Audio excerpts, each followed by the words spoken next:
Sora was a lonely schoolboy living in Japan because his bald father went to get milk but never returned as he chose a life of traveling the world instead of raising his son. He spent his days trying to get through school when one day he finds a package with a cursed mummy inside of it which changes his life.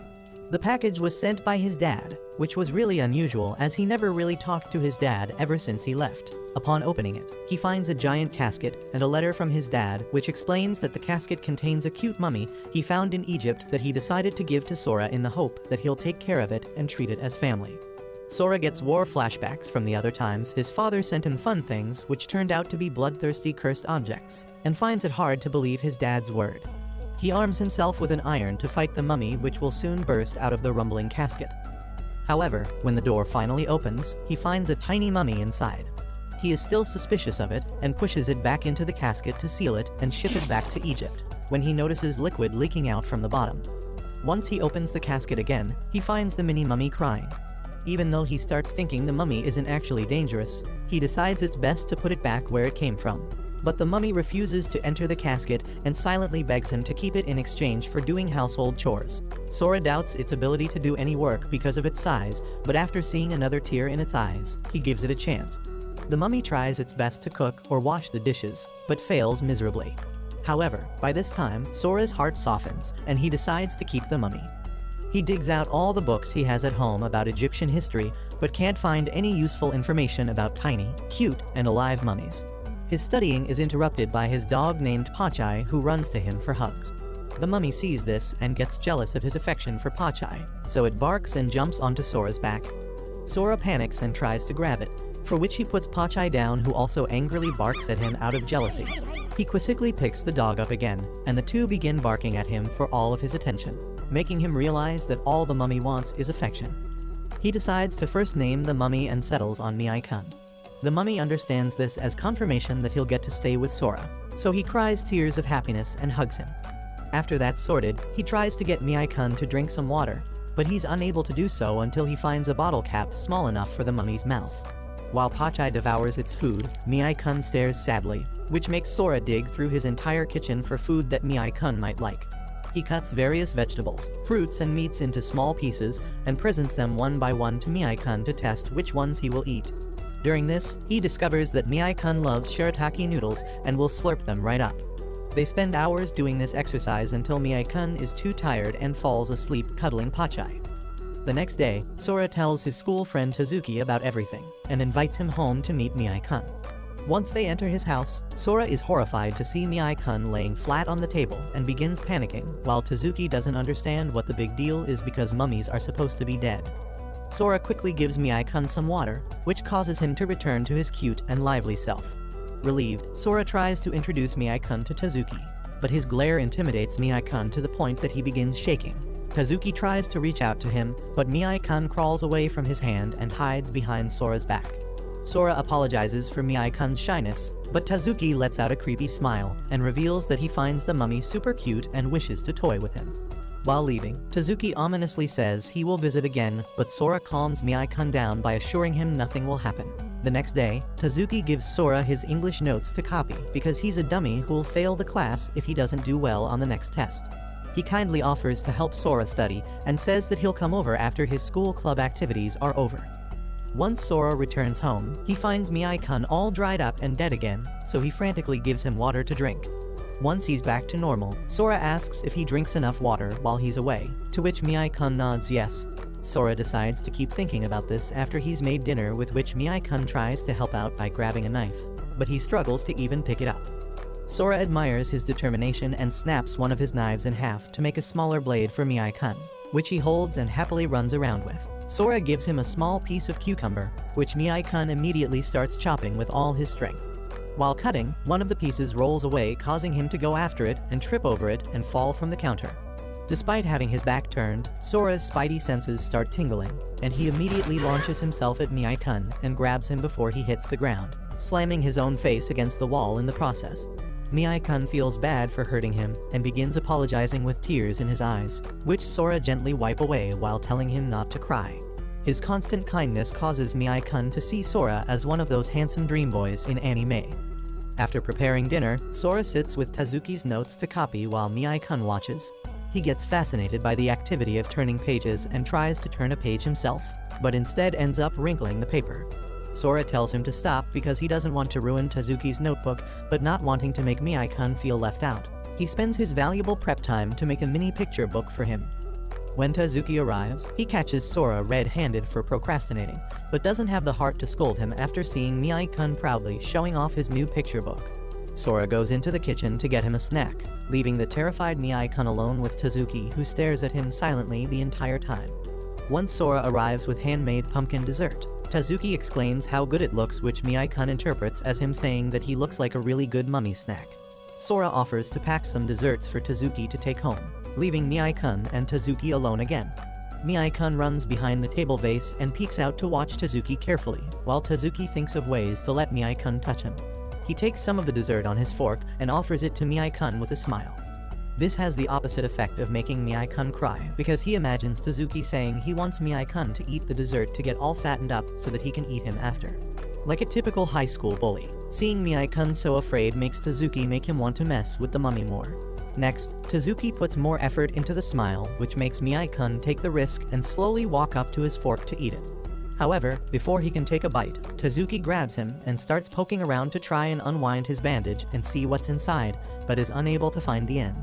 Sora catches him in the act and smacks his head to make him drop Miyai-kun and yells at him to not remove Miyai-kun's bandage because it said so on his dad's letter. He says that he thinks Miyai-kun's bandages are what skin is to humans, so Tazuki shouldn't unwrap it, unless he also would want to know what happens when you skin a human. This thought scares Tazuki enough that he feels bad and apologizes. Sora gives him a piece of dog food and tells him to use it to make up with Miyai-kun. Feeling nervous, Tazuki apologizes to Miyai-kun about earlier and offers the dog food in his hand. Miyai-kun senses his genuine feelings, so he runs toward him and takes the dog food. Instead of eating it, Miyai-kun puts it aside and holds Tazuki's finger and starts rubbing his face on it. This completely melts Tazuki's heart, and he tells Sora that Miyai-kun is so cute that he can never think of messing with him anymore. After the whole thing is settled, Tazuki and Sora drink tea while Miyai-kun nibbles on his dog food. Sora tells Tazuki that he found Miyai-kun dried up again after school, and that he will have to take Miyai-kun to school if it happens again. Tazuki laughs because he thinks he's joking, but then realizes that he's totally serious. Just as he said, Sora sneaks Miyai-kun into school a couple days later. During class, Miyai-kun keeps poking his head out of Sora's bag because he has serious attachment issues. After class, Sora explains to Tazuki that he had to bring him because he dried up 4 days in a row, and he is no closer to knowing the reason why. He makes Miyai-kun pinky promise that he will pretend to be a stuffed toy and not let anyone at school know he's a live mummy. Upon Tazuki's suggestion, Sora puts Miyai-kun inside his desk so that no one can accidentally kick him. However, Miyai-kun ends up cutely sneezing, which ends up alerting Mogi, a girl from their class, who excitedly asks Sora about his mummy doll. Sora nervously places Miyai-kun on his desk for her to see and hopes that she didn't hear the sneeze. In the next second, Mogi says that she's never heard of a sneezing stuffed toy and asks what else it can do. Sora tries to convince her that it was actually him that made that kitten-like sneeze, but ends up coughing instead. Mogi starts poking Miyai-kun because he's so soft, but Sora knows that Miyai-kun won't be able to take much more, so he makes her stop by saying that she can have the stuffed toy if she likes it that much. Both Miyai-kun and Tazuki are shocked at his statement, but learn soon after that he meant to stitch up Miyai-kun identical stuffed toys for her.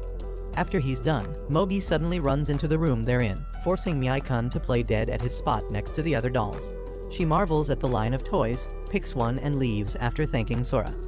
Sora and Tazuki let out a sigh of relief because the matter is behind them, until they realize that the stuffed toy she picked was the actual Miyai-kun.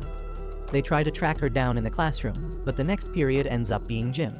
On the field, they keep a watchful eye on Mogi to try and spot Miyai-kun, but since he's not visible, they guess that he might be kept in her small bag. Sora decides he will finish the marathon as quickly as possible so that he can approach Mogi after. He crosses the finish line in record speed and runs toward Mogi to ask her what's in the bag. She opens it and offers the towel inside, confirming that Miyai-kun is not in there. Meanwhile, Miyai-kun is left alone in Mogi's locker in the girls' changing room, which causes him to cry. He spots a hole in the opposite wall and pictures himself crawling through it and finding Sora and Tazuki, who will be glad to see him. He starts climbing down with the help of a jacket sleeve when a girl enters the changing room to get the towel she forgot. Miyai-kun freezes in place, but by the time she's out, He starts shaking and loses his grip on the sleeve, causing him to fall down. Miyai-kun stares into the abyss of the hole, but toughens up and walks in. He soon stumbles into a dead end, but he carries on by climbing the wall and ends up in a vent. In it, he runs into a rat who chooses violence and begins chasing him. Miyai-kun runs for his life and eventually ends up outside the building. While Sora and Tazuki frantically discuss what their next move should be, they hear rustling in the bushes beside them, and the next thing they see is Miyai-kun jumping out towards Sora with tears in his eyes. Once he lands, he runs in circles around Sora as the rat continues to chase him, but Tazuki captures it with his towel, which allows Sora to hold Miyai-kun. Suddenly remembering his promise to Sora, he drops dead like a stuffed toy, but Sora tells him he doesn't need to pretend now. Miyai-kun is so happy to be back with Sora that he hugs his nose, and they have an adorable bonding moment. Before the next period, Mogi approaches Sora and tearfully apologizes to him for losing the mummy doll he made for her on the very first day. Hearing that, he brings out one of the mummy dolls and says that everything is okay because he found it on the hallway floor. Relieved, Mogi holds her cute stuffed toy and thanks him with a big smile. The next morning, Sora asks Miyai-kun if he wants to come to school again, or if he'd rather stay in the comfort of their home. Miyai-kun carefully thinks about the pros and cons of going to the hellscape that is school, and ultimately decides that nothing can beat spending more time with Sora. The next morning, Sora's aunt named Keed, who lives with him as his guardian, but mostly stays cooped up in her room due to her heavy workload, finally comes out of her den after a whole week. She is immediately greeted by Pachai, who jumps into her arms, and while she pets him, she notices an open lunchbox on the table. She admires it for some time because it looks so cute, but then realizes that it contains a single apple slice, a tiny portion of shirataki noodles, and a few pieces of dog food. This shocks her so much that when Sora walks into the room, she starts shaking him while crying out that he should have told her if he didn't have enough money, and that he shouldn't be so considerate of expenses that he'll eat dog food. Eventually, she ends up dropping to the floor while crying, so Sora decides it's time to tell her everything. He brings Miyai-kun to her and introduces them to each other. While Keed takes a close look at Miyai-kun, Sora talks about how his dad sent him in a casket. This makes her ears prick up, and she tells him to show the casket. As soon as she sees it, she ends up drooling all over it, while saying that this is exactly what she has always wanted. Sora leaves her alone to have fun with the casket to go to school, but ends up falling down from weakness at the front door. After Keed finds him like that, he is carried to his bed, and they find out that he has a high fever. Despite being so sick and weak, he doesn't let them fuss over him, and kicks them out of his room because he doesn't want them to catch his cold. Keed and Miyai-kun awkwardly sit on the couch together until Keed decides to make the first move by saying that he doesn't have to be nervous because she has met plenty of species like him, and that she's very happy to have such a cute member in their family. She extends her finger toward him for Miyai-kun to hold and shake hands with. Once they become friends, Sora calls Keed to ask her to leave water by his door because he can't really move. This scares the shit out of her, and she tries to make him let her in, but he puts his body against the door to prevent her from entering. Keed doesn't take no for an answer and busts into the room through the window while wearing a gas mask on and having Miyai-kun on her shoulder, who has a band-aid on his mouth as a mask. She gives him a filled water bottle and wants to put a wet towel over his head, but he kicks her out before she can take care of him. The two sulk for a while until Keed decides she should make some porridge for Sora. She lays Miyai-kun on Pachai and tells him to rest there with Sora's handkerchief. As Miyai-kun watches her work in the kitchen, he gets reminded of his dear Sora and starts crying. The next time she checks on him, he is shriveled up and appears dead. She starts yelling out for Sora, who comes and asks what happened. She shows him poor Miyai-kun and says that she found him like that, and despite making him drink more water to make up for the water he lost from crying, he hasn't gotten better and refuses to let go of the handkerchief. This makes Sora realize that the reason for Miyai-kun drying up every day was not because of not drinking enough water, but because he would cry out of loneliness when Sora left for school. This cuteness weakens Sora's heart so much that he faints again while hugging Miyai-kun. Keed carries him back to the room, puts a wet towel on his forehead to help with the fever, and lets Miyai-kun stay by his side this time. Later that day, Tazuki visits Sora with a tray of food and medicine. He tells Sora that he came as soon as heard from Keed, and now that he's here, she locked herself up in her room for some urgent work. Sora requests him to feed Pachai and Miyai-kun before he leaves, which leaves Tazuki wondering how he can worry about other things when he's so sick. Later that night, Sora starts having a coughing fit, which wakes Miyai-kun up. He recalls Keed dipping the towel in a water bowl and placing it on his forehead, so he tries dragging the towel but ends up falling down the edge of the bed. Unable to carry it up, He climbs up the table on his own and jumps into the water bowl to soak up water. Once he swells up, he crawls on top of Sora's forehead, which gives him instant relief. Miyai-kun spends the entire night doing this to make sure Sora has a good sleep. The next day, Sora wakes up with a full recovery and he's back to his usual energetic self. Miyai-kun greets him happily but ends up sneezing, revealing that he has fallen sick now. Sora calls Tazuki to inform him that he will skip another school day because he needs to take care of Miyai-kun, to which Tazuki advises him to not overexert himself because he might fall sick again. After the call, Sora wraps a handkerchief around a shivering Miyai-kun, but Miyai-kun points to the outside. Sora says that it's not a good idea to go outside because it's so cold, but Miyai-kun keeps insisting as if he is desperate to go. Sora gives in and carries him outside after covering him in a scarf and hat. As soon as he lets Miyai-kun go, Miyai-kun runs away and starts digging a hole into the ground, but is mostly unsuccessful because he's tiny and weak. Sora has no idea what he's trying to do, but decides to help him out by getting a shovel. However, Pachai comes in clutch and quickly digs a hole before that. Miyai-kun runs toward the hole, takes the scarf and hat off, makes the hole nice and snug and jumps into it. Sora gets confused and worries about this, but decides to wait for Miyai-kun to come out himself. While waiting, he goes through his dad's letter to see if there's some explanation but finds nothing. As the hours pass by, Sora gets more and more worried and finally breaks down after remembering the time he tried to rescue an injured sparrow. Tazuki yelled at him not to take it because it was already almost dead, and no matter how much he tried, the bird would die and the one that would be suffering is Sora. He had still taken it home, and when it had inevitably passed away, he couldn't stop crying while his father comforted him the entire time. Now, he is filled with regret for letting Miyai-kun stay with him when he was sick because he foolishly assumed that he wouldn't catch the cold because he's a mummy, and that mistake might lead to Miyai-kun's death. Suddenly, mid-breakdown, Miyai-kun pops out of the hole and Sora immediately runs to check on him. He hears Miyai-kun's stomach growling at that point, so he takes him inside and gives him food and water. Watching him eat like a cutie assures Sora that Miyai-kun is all fine and despite being covered in mud just minutes ago. Sora notices that Miyai-kun seems to be shining white now. Later that evening, Keeb makes Japanese hot pot for dinner and Tazuki comes over to check on them. While leaving, he tells Sora that he came to make sure Sora hadn't lost his confidence after Miyai-kun got sick, but is glad that it's not the case. Once Sora confirms it, Tazuki reminds Sora that he's like family to him and says goodbye. Before going to bed that night, Sora makes an observations journal where he writes down everything he knows about Miyai-kun in the hope that it'll help him learn everything about Miyai-kun. A few days later, Tazuki is walking back home after a hectic day at school and work when he notices something strange. He suddenly stops and looks at the streetlight behind him while saying that he knows someone is following him and that they should just leave because he doesn't have anything to give them. At that moment, a small red creature comes out from behind the street light and stares at him with snot running down its nose. Tazuki realizes that it's a child demon, and that it'll grow up to be huge and muscular and too much trouble for him, so he simply starts walking away.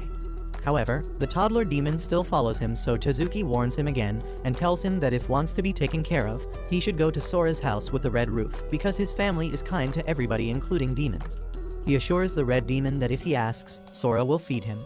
The demon nods his head like he understands, which relaxes Tazuki, who continues his way back home thinking that he'll apologize to Sora later.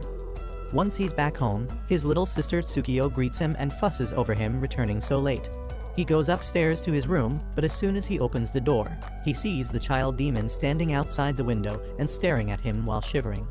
Tsukiyo notices her brother's weird behavior, but Tazuki says nothing, takes a deep breath, and enters his room. He harshly tells the demon that he can stare at him as long as he wants, but he will not let him and draws the curtains shut. Later that night, Tazuki sits at his desk to do his homework, but gets curious and decides to check the window, only to find the child demon still there out in the cold. Finally, he lets the child demon in while saying it's only for one night. After giving the demon tissues to clean up his snot, he goes to the kitchen to figure out what to feed him. Eventually, he comes back with a cup of tea to see the troublesome kiddo on his bed. He pulls him out of the bed because he's dirty and tells him he needs to take a bath first. The demon nods yes and dives straight into the cup of boiling tea and jumps out within the next second because he gets burned. Tazuki quickly gives him an ice pack to cool off while teasing him for being the dumbest demon alive. At that moment, Tazuki notices some scars on the child demon's hands, which brings back a dark memory, but he immediately distracts himself to forget about it. The next day, Tazuki kicks the child demon out of his house like a bad one-night stand and tells him not to come back again. At school, Tezuki tells Sora all about the child demon that followed him home, saying that he's been nothing but a cause for headache because his stupid derpy face lets him get away with anything. Sora interprets this as Tezuki's way of saying he loves the demon and tells him to keep him. Tezuki is baffled over how his friend could give him that advice after what he said. Later that day, Tezuki returns home to see the child demon outside his window again, so he lets him in, saying that it's just for one more night, and throws him out the next morning. This pattern keeps going for days until his sister Tsukio suggests he give the demon a name because he's been taking care of him for a while. This forces Tezuki to accept that the child demon is living under his roof now. A week after the child demon broke into his house first, Tezuki wonders what his past was. He speculates that maybe he was kicked out during the Setsuban festival that happened 2 weeks ago, which is meant to drive away bad omens, but quickly rules the possibility out because the child demon was way too dirty when Tezuki found him and has many old scars on his body. His injuries make Tezuki uncomfortable because they bring back bad memories. He first learned about demons in preschool when he befriended Sora, who would always do weird things outside all alone. One day, he found Sora playing with a child demon who explained to him what they are. Initially, he would only encounter demons when he was with Sora, but soon enough, he started seeing them on his own. Sora explained that his dad claimed that the demons communicated with each other about humans that helped them, and other demons would only approach those humans. One day, he found an injured baby dragon who he took in and tried to heal but failed.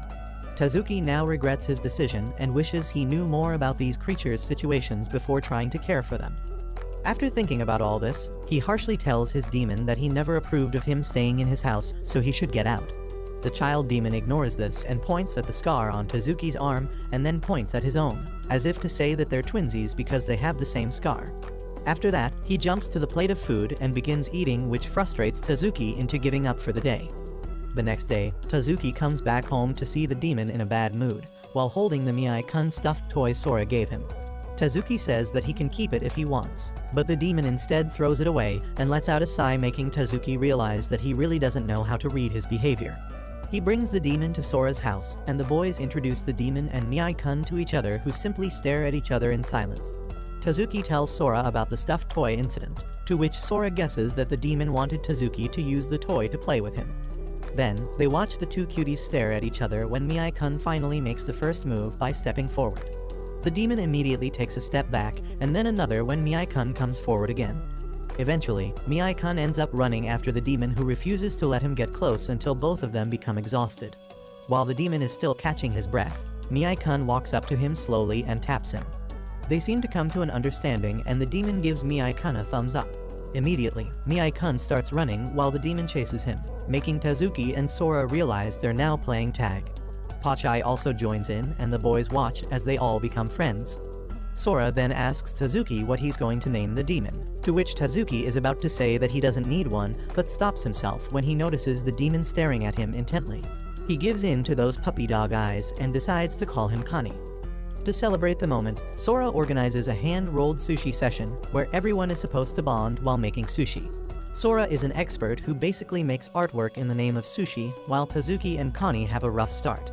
After help from Sora, Connie finally makes a complete sushi roll, which he proudly shows to Tezuki and then suddenly shoves into his mouth. Tezuki gets pissed, but Sora points out that Connie saved his best roll to give to him, so Tezuki thanks him. In the end, Tezuki makes a Connie-designed roll for Connie, and Sora makes a Miyai-kun-designed roll for Miyai-kun. Miyai-kun ends up crying after seeing it, while Connie gives Tezuki a thumbs up after each bite to show his appreciation. Before leaving, Tezuki gives Sora a bunch of notes of what to feed an Oni child to Sora in case he needs help with Miyai-kun, which reassures Sora that Tezuki has full intention to keep Connie. Later that night, Tezuki finds Connie sleeping while cuddling the Miyai-kun stuffed toy.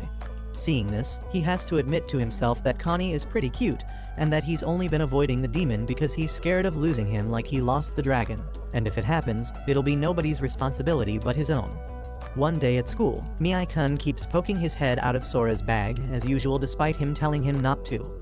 Tezuki suggests Sora start making Miyai-kun practice to stay at home alone, since it's already been 2 months, and it'll make life much easier if he doesn't have to constantly worry about others discovering Miyai-kun.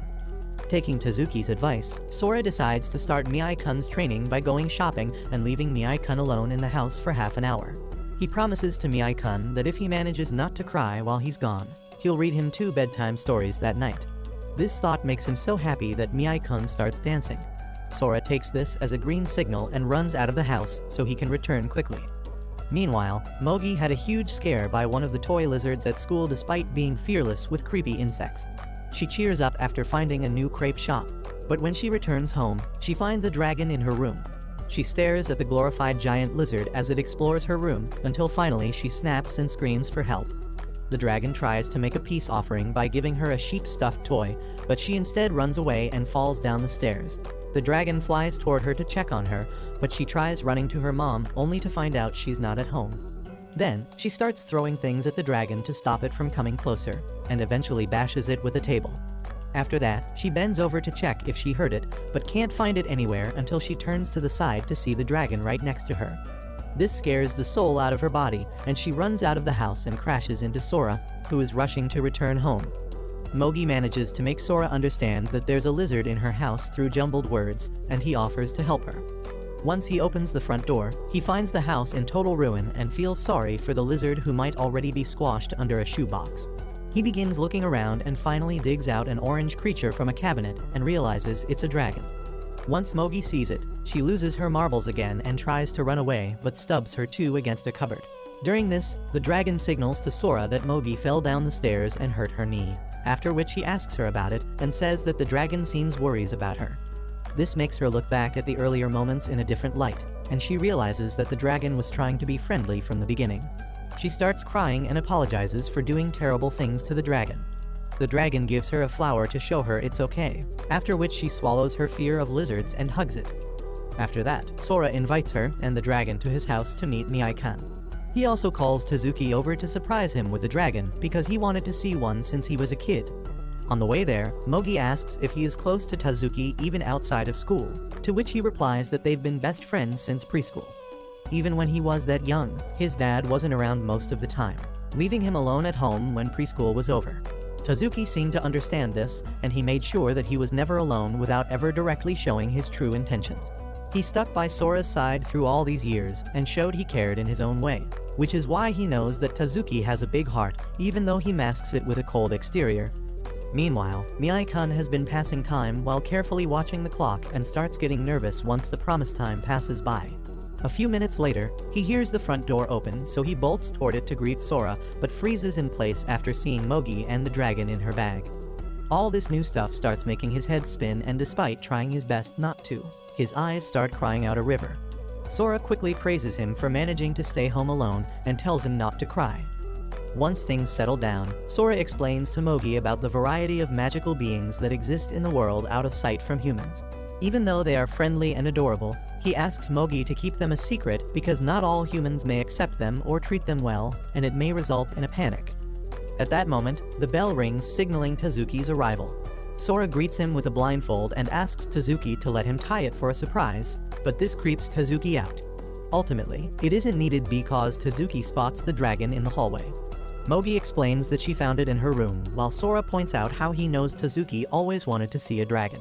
However, Tazuki's face changes for a moment, and he is very quiet until Sora asks him what's wrong. He quickly musters up a smile and says it's nothing.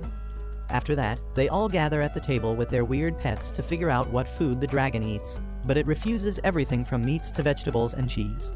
In the middle of it, Keed emerges from her nap in the casket and gets surprised to see a girl in the house.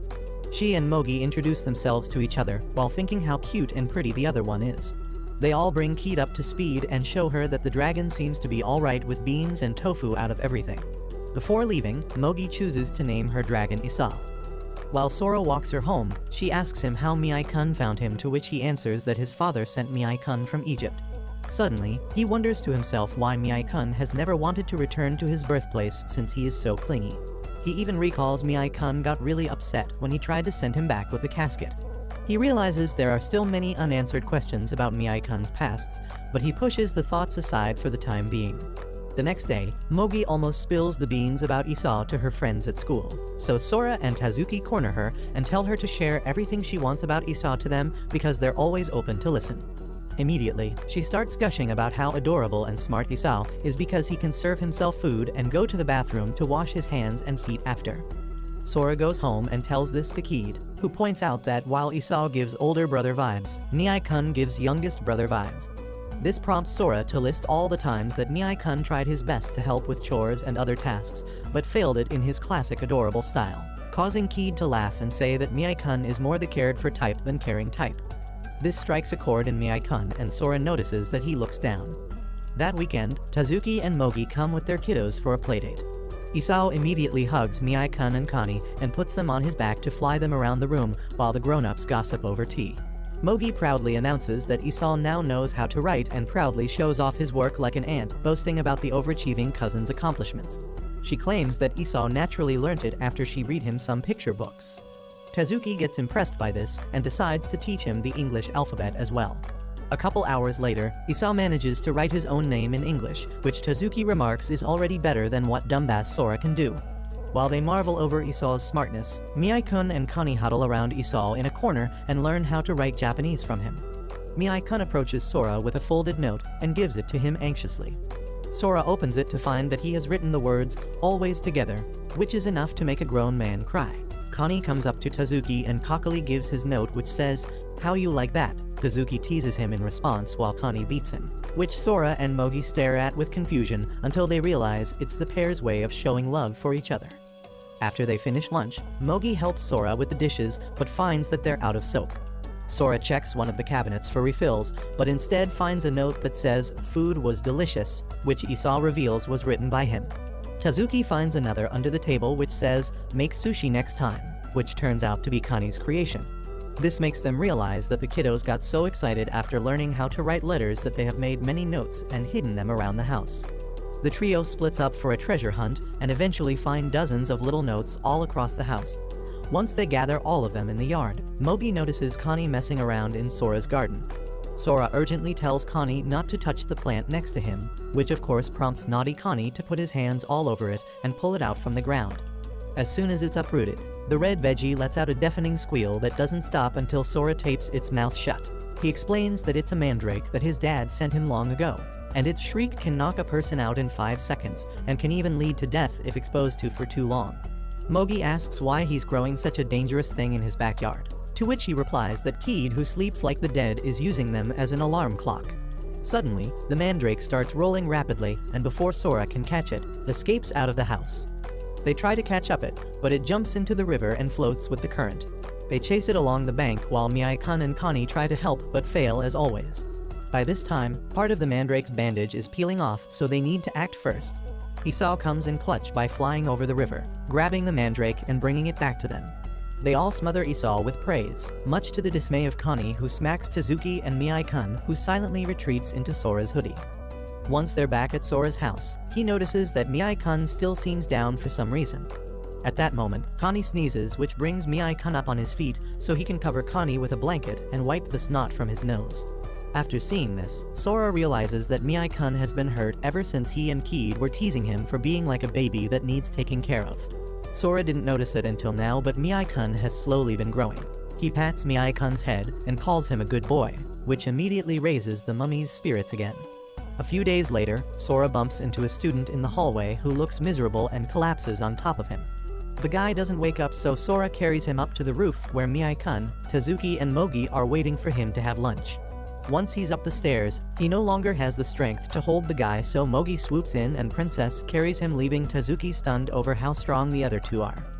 Once they set him down, Sora explains that this sleeping weirdo is banned from the school clinic because he caused some damage to school property.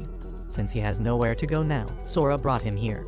This reminds Tazuki about the time Suzuki told him there's a delinquent in their batch who recently went crazy in the nurse's office and got kicked out, and he hasn't returned to normal since. Suddenly, the guy starts rolling around and moaning his sleep, causing Mogi to check on him.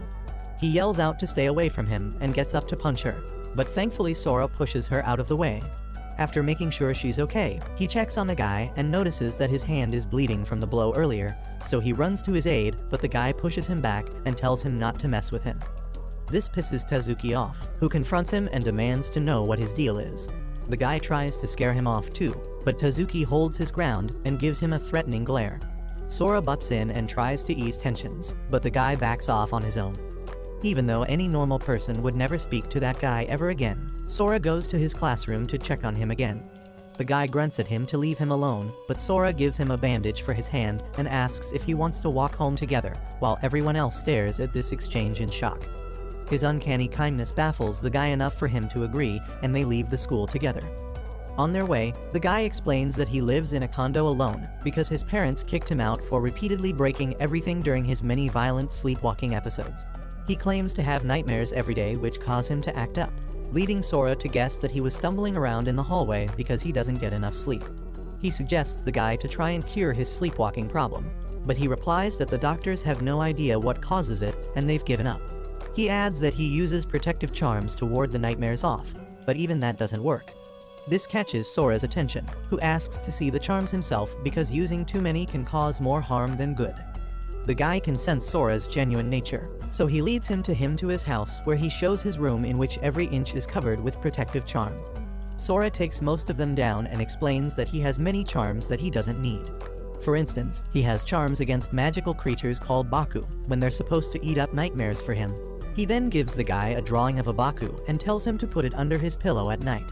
The guy starts seeming more at ease in Sora's presence, so Sora introduces himself, after which the guy shares that his name is Dai.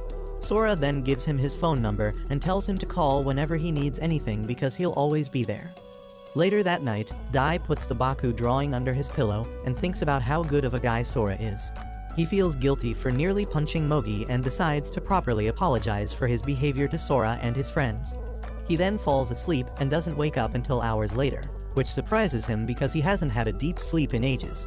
He wonders if the drawing is actually working until he sees a weird creature on the other side of his room, eating up strange mist that is circulating in his room. This creeps the hell out of him, so he crawls under his blanket and calls Sora to tell him that something has come to eat his soul. Sora rushes to his house to see what's up and immediately recognizes the creature to be a Baku. He excitedly holds it for hugs and assures Dai that it is totally harmless, after which he hesitantly holds it.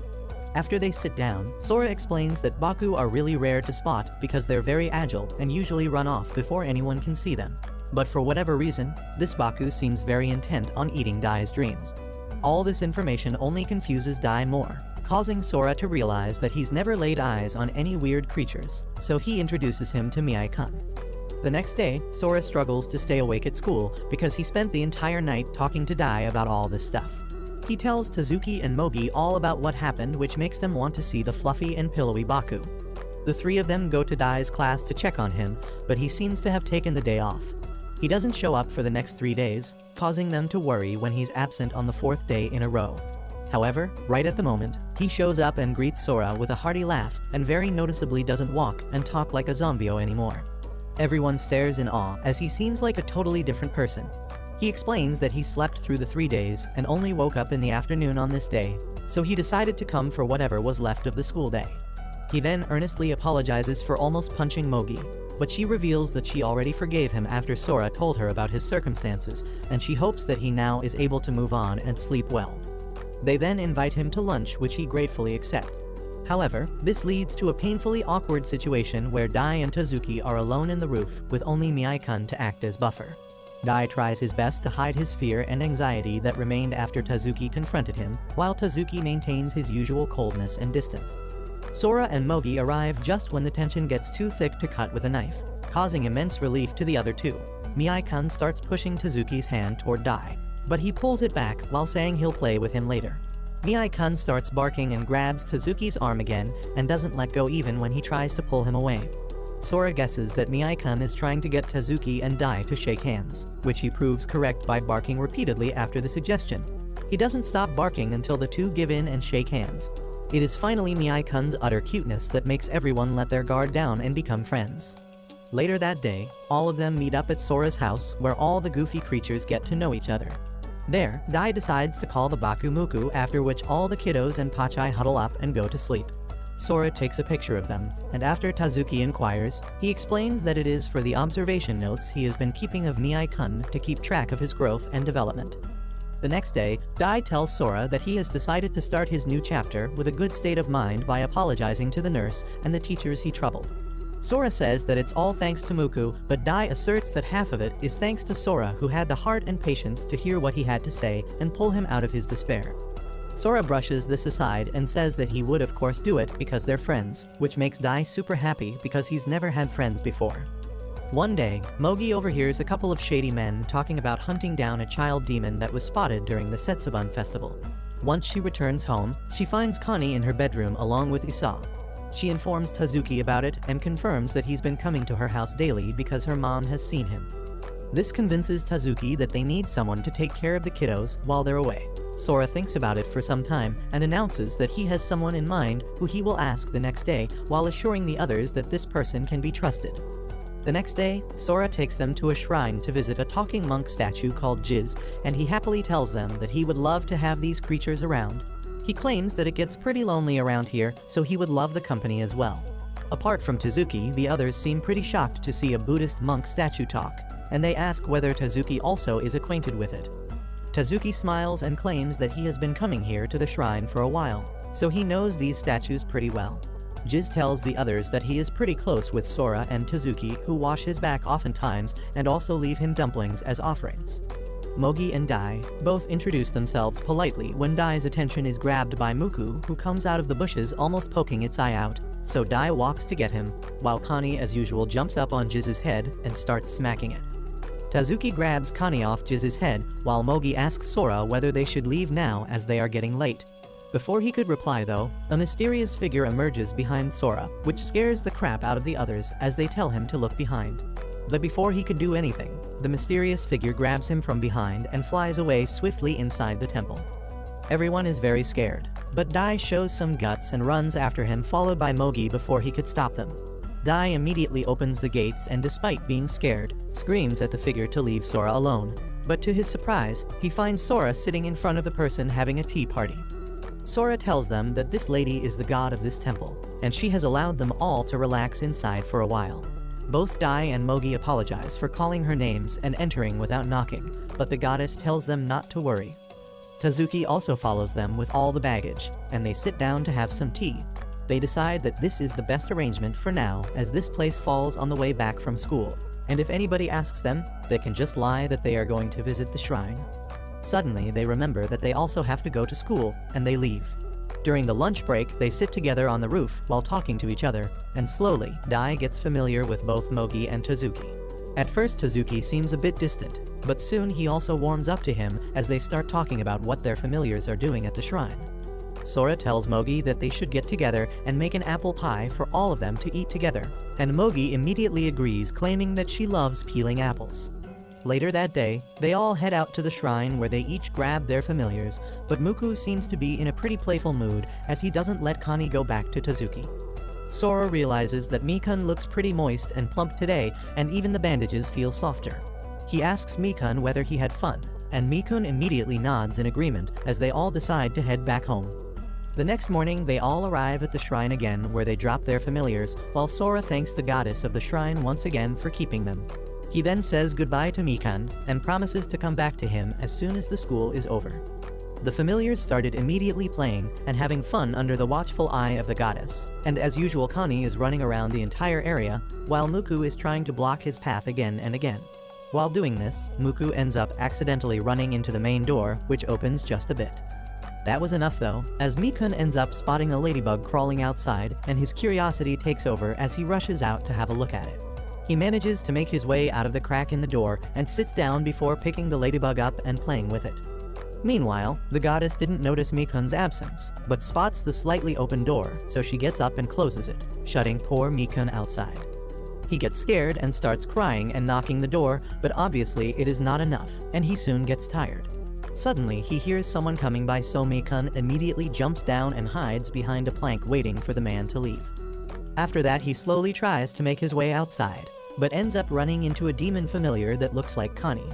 The demon asks Mikun whether he is lost, but Mikun confuses him with Connie and thinks that he wants to go back inside the shrine together, so he nods his head. The demon, however, ends up taking Mikun outside the shrine and away into the forest while it starts raining. The demon gives him a leaf umbrella while Mikun looks back at the shrine longingly. Confused why is Connie going away from the shrine, not knowing that Connie is comfortably sleeping alongside the other familiars. The goddess suddenly counts the familiars and realizes that Mikun is missing, but it's too late as he is already deep inside the forest. While walking, the demon suddenly stops as a 9-tailed fox emerges from the bushes and looks at the little mummy before walking away. Mikun starts looking around, keenly aware of his surroundings as he spots a bunch of magical creatures and spirits appearing and disappearing inside the heavy rain. While the goddess is looking for Mikun outside, the demon takes him deep inside the forest and inside a tree, which is the demon's home. He takes out a towel and scrubs Mikun down, while the mummy returns the favor. The demon tells Mikun that he should stay here till the rain dies out, but Mikun couldn't understand and thinks that the demon is telling him that he can never go back. He starts crying, which worries the demon as he quickly grabs a glowing mushroom to quiet him down. The demon slowly realizes that there has been a misunderstanding and Mikun wasn't lost, but only wanted to get back to the shrine. He tells the mummy not to worry as he will take him back to the shrine after the rain. Meanwhile, Jiz and the goddess are worried sick about the missing mummy as they look for Mikun all around the shrine. The goddess gets sad and starts crying when suddenly she hears a noise and turns around to find Mikun running towards her. She immediately grabs him lovingly and starts hugging him while the demon says his goodbye to his new friend and runs back inside the forest. Later that evening, the goddess tells Sora about what happened today and he asks Mikun whether he got a chance to thank the demon, but Mikun shook his head in dismay. Later that night, however, Mikun puts a small letter by the shrine which the demon finds while Mikun sleeps with Sora. That night after Tazuki had taken his bath, his sister rushes into his room crying and complains that Connie ended up eating her cake all over again. He seems surprised, but his sister tells him that it is the 9th time Connie has done this to her. Tazuki promises to deal with it and tells Connie that he can't do all this while living in his house and tells him to act with respect towards his family members, otherwise he is not welcome here. Connie didn't seem to care as he simply falls asleep again, while Tazuki lets out a sigh and goes to sleep as well. The next morning when he wakes up though, he realizes that something is off, and turns around to find out that Connie is missing from his usual place. Later that afternoon, the friends all meet up at the roof to have lunch, while Dai shows them the letter that Muku drew for him. Sora laughs at it, claiming that all the familiars are learning how to write small letters and having fun with crayons. But it turns out that Isao is unable to write any letters, but is excellent at drawing things like apples. Sora notices that Tazuki looks a bit sad, and asks whether everything is fine, as he didn't even bring Connie to the shrine today. Tazuki looks at him and says that Connie has gone out of the house since morning as he does what he pleases. That's why he couldn't bring him. Later that evening when Tazuki comes back from school, his sister runs from the kitchen and welcomes him back before showing him a plate of sushi, claiming that it is for Connie as she wants to apologize for screaming at him yesterday.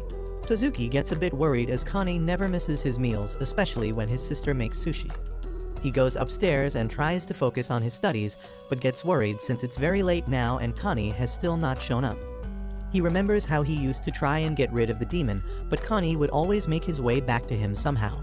He then wonders whether he said a little too much yesterday and Connie got hurt by his words. The next day, Sora notices that Tazuki doesn't look like himself as his eyes are droopy and it looks like he hasn't slept at all last night. He asks whether everything is okay, but Tazuki shuts him down saying everything is fine. Sora keeps noticing that Tazuki is uncharacteristically messing things up and not acting like his own, so he finally gets him talking and finds out that Connie hasn't returned to his house. Sora asks whether he looked for the demon, but Tazuki replies that it was too late in the night. Sora claims that they need to go and find him, but Tazuki tells him to leave it be as Connie made his own decision to leave, so if he wants to come back, he will do that on his own as well. Later that afternoon, after the school was over, Mogi rushes over to Tazuki after learning about Connie's disappearance and wonders whether he got lost. Sora tells Tazuki that he wants to look for him, and Mogi tells him that she will accompany Sora. Before Tazuki could even reply, Dai rushes in as well, asking whether they found Connie yet or not. Tazuki tells them all to leave it be as they don't understand how Connie operates and leaves the classroom, while Sora wonders what Tazuki will do now. Tazuki walks down the stairs and starts having flashbacks to the time when he saved a small dragon familiar and was running away from the hooligan that wanted to hurt him. He suddenly snaps back to reality when a bunch of people walk by him, and he realizes that he needs to find his little demon. Meanwhile, Sora and the others visit the shrine and ask the other familiars whether they saw Connie, but they all shake their heads. Sora and the others decide to split up and try to find the little demon while Tazuki runs through the streets conflicted with his own feelings as he remembered how much of a mess Connie made, always annoying him and sneaking into his bed. But at the same time, he can't stop tears flowing down his eyes as he desperately looks for him. Suddenly Sora spots him and asks whether everything is okay when suddenly they spot a little demon on top of a roof. They immediately give chase while Tazuki tells him to stop, but the demon wouldn't stop even for a second as it kept jumping over buildings and trees. Tazuki ends up losing sight of him, but tells Sora which way it went as he runs after it while Tazuki stands there unable to control his feelings. Suddenly his eyes wander towards an old plot for sale and he goes towards it to find Connie stuck inside a hole in the wall. He lets out a sigh of relief and tugs him out, while Sora runs after the other demon only to find out that it's not Connie. He immediately runs back and apologizes to Tazuki for his mistake, when Dai and Mogi arrive with Connie's pants that they found in the river. They start crying, fearing the worst, while Sora tells them that they will find Connie no matter what and was about to run away, but Tazuki grabs him and tells them that he found Connie. Later, they all head over to the shrine to collect the other familiars, and after that Tazuki and Connie head home. On the way, Tazuki opens up to Connie about his insecurities and his feelings, and tells him that he is welcome to stay with him as they are family. This brings old memories in Connie as he remembers how he always wanted the warmth of someone caring for him, and he starts crying relentlessly. The next morning is pretty overcast as it kept raining, but when Sora comes back from school, he finds a mysterious package waiting for him. He realizes that it's from his dad, which means that it could be dangerous, when suddenly the package starts moving. He decides to take all safety precautions when suddenly Tazuki starts ringing his doorbell. Sora tells him to come back some other time, but Tazuki simply comes in by the garden and forces Sora to open the door. He comes inside while Sora arms himself with a bat alongside the familiars who also grab anything that they can use as a weapon. Sora tells Tazuki to take the familiars and Pachai outside before he opens the box as it could be dangerous. But the moment Tazuki moves out, Sora locks the door as he doesn't want to put him in danger as well. Suddenly, the seal of the box breaks and a statue emerges from inside it, claiming to be the Egyptian god Anubis. Sora seems unsure and asks Anubis whether he will try to kill him or curse him. But Anubis tells him he has no such intentions. In fact, Sora is the one with the bat in his hands. Sora laughs and puts the bat down before opening the door for Tazuki to come in. Anubis explains that he was trapped inside an Egyptian gift shop for a while, but recently Sora's father bought him and packed him up to be shipped to Sora, which is annoying because he was never able to look at the ocean. They start talking some more, while Tazuki heads over and finds some letters alongside a bag of sand inside the box. Sora immediately stops him from opening it, claiming that it can have scorpions inside. He wears a gloves and carefully opens the bag before putting all the sand inside a container, only to find out it's normal sand from Egypt. Mikun, however, seems very happy as he jumps inside the sandpit and starts playing. Suddenly, there's another knock at the door as Dai and Mogi both have also come to play with the familiars. They get introduced to Anubis while he gets tugged on a cart by Pachai, and they all start talking. Suddenly, Sora starts hiccuping, while Tazuki makes a joke about how if someone hiccups for 100 times, he ends up dying. This ends up scaring the living daylight out of Mikun, who gets extremely sad. But Mogi claims that the best way to get rid of hiccups is by getting scared. Hearing this, Mikun pops a plan and walks towards Sora while undoing his bandages. Sora gets scared as the only thing his dad told him in the letter was not to let the bandages of the mummy come undone, so he starts running after it. But to his surprise, the others' familiars block his path while Mikun runs on top of Pachai. They all try catching him, while Sora runs after him scared to death. After a while, Mikun stops and reveals that it was just a plan, and it seemed to have worked as Sora got rid of his hiccups. While Tazuki laughs and tells Mikun that he was just joking and people can't die from hiccups. To Sora's surprise, Mikun immediately wraps the bandages around him like it never came out and starts snuggling with him while the others leave as it was getting late. Later that night, Keed comes back and meets with Anubis, while being a little surprised that his brother didn't send them something dangerous this time. Mikun runs up to Sora and starts hugging him, while Sora promises him that they will go on even more adventures alongside their friends.